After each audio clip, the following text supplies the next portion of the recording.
I wasn't at the meeting between Mr Moretus and Professor Triggs, but the meeting did happen with my knowledge and consent. Mr Moretus, as he has said, had told me in, I think it was late January, that Professor Triggs had inquired of him where she stood with me and with the government. And Mr Moretus told me that on Professor Triggs's behalf, he was making that inquiry of me. What Mr Moretus has said in the statement that he's just made accords with my recollection. The fact is, Mr Chairman, that by not later than the middle part of January, I had lost confidence in Professor Triggs as President of the Human Rights Commission. It saddens me to say that because, as Professor Triggs herself has said, our relationship has never been anything other than cordial. I have a high regard, personally and professionally, for Professor Triggs.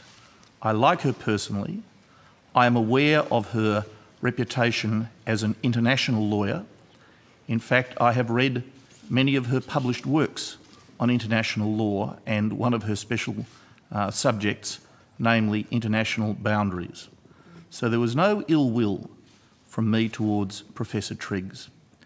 But after the November estimates, when on any view Professor Triggs gave inconsistent and evasive evidence of the circumstances in which the decision was made to hold the inquiry which we have been discussing. And in particular, when Professor Triggs conceded that she had made a decision to hold the inquiry after the 2013 election and had spoken during the caretaker period, quite inappropriately, with two Labor ministers, a fact concealed from the then opposition. I felt that the political impartiality of the Commission had been fatally compromised. After the November estimates, it is beyond doubt that the confidence in Professor Triggs's political impartiality and non-partisanship on my side of politics had collapsed, and numerous members of the government, I don't mean 3 or 4, I mean dozens of members of the government, in the weeks after those estimates, by phone calls, by text messages, by visits to my office, had expressed that view to me. Now, Mr Chairman, I am a supporter of the Human Rights Commission.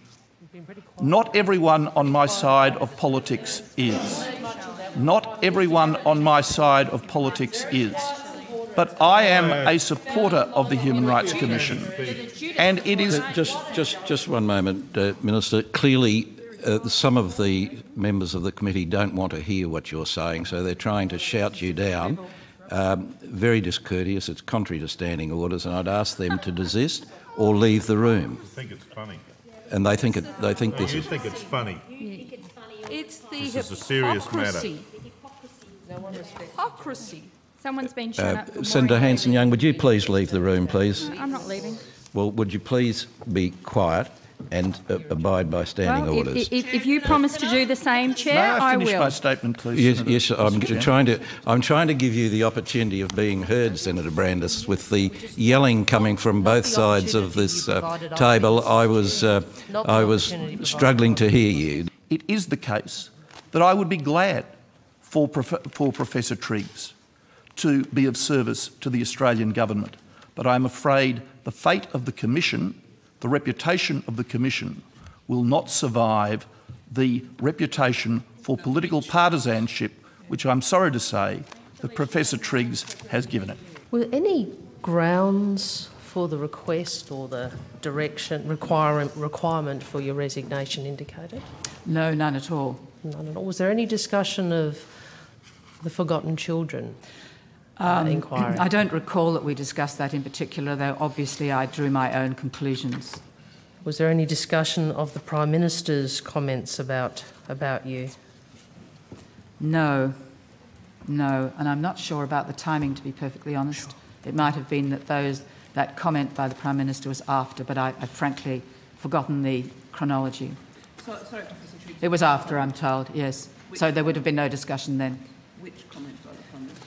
Well, the Prime Minister made comments both in Parliament and, I believe, to the media, in which he challenged the wisdom of the Commission in holding the inquiry and made other remarks that were obviously indicating that he was extremely unhappy with the report in relation to the children in detention, and I think he went further than that. But on another occasion, if I recall, he also said that you were a decent person, and I think the attorney, although we'll come to it later, said similar things as well. That's why I'm just trying to clarify particularly which comment. Yes, well, there were various comments made by the Prime Minister and the attorney, initially of a rather flattering nature, and ultimately very ones that did not respect my office or the work of the Commission. So, Ms. Triggs, Professor Triggs, sorry, were you shocked by the proposition? I was deeply shocked. Can you tell us why? Well, I've been a practising lawyer for 46 years. So far as I'm aware, I have never had any suggestion of impropriety or work that was not of the appropriate standard, and my career has been a very fortunate one, as I've grown in the law and been able to practice law in various ways, whether in commercial legal practice, in the academic world, running a research institute, or as Dean of a faculty.